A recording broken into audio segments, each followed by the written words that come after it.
Қайырлы күн достар, бүгін сіздермен өз каналымда өте дәмді, тіл үйірер фисташкалы пирогтың рецептісімен бөлісетін боламын. Ең алдымен қамырын жасаймыз, ол үшін жұмсақ сары майымызға қантымызды қосып араластырып аламыз. Келесі кезекте сары уызымызды және қаймағымызды қосып араластырамыз. Енді осы массамызға електен өткен ұнымыз бен қопсытқышымызды қосып қамыр илейміз. Қамырымыз осындай жұмсақ болып шығады, ешқандай артық ұн қосудың қажеті жоқ. Осы күйінде салафанға салып, жарты сағатқа мұздатқышқа қоямыз.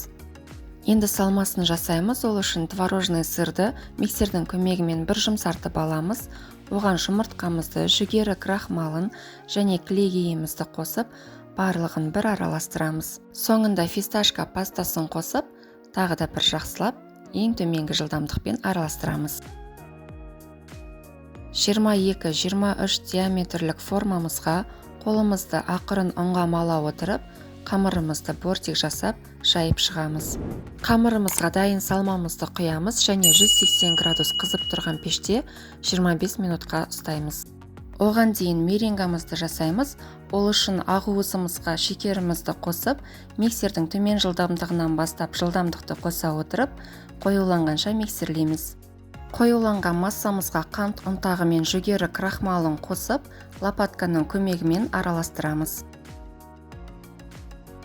25 минут өткеннен кейін пирогымызды пештен алып, насадканың көмегімен меренгамызды пирогымыздың үстіне әдемілеп сығып шығамыз және қайтадан 180 градус қызып тұрған пешке 20 минутқа қоямыз.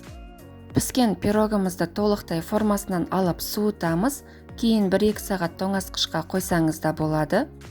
Біздің фисташкалы пирогымыз өте нәзік, өте дәмді болып шығады. Сіз де міндетті түрде жасап көріңіз, сізге ұнайтынына сенімдімін. Өзіңізге сақтап, пікір жазуды ұмытпаңыздар. Астарыңыз дәмді болсын. Келесі кездескенше.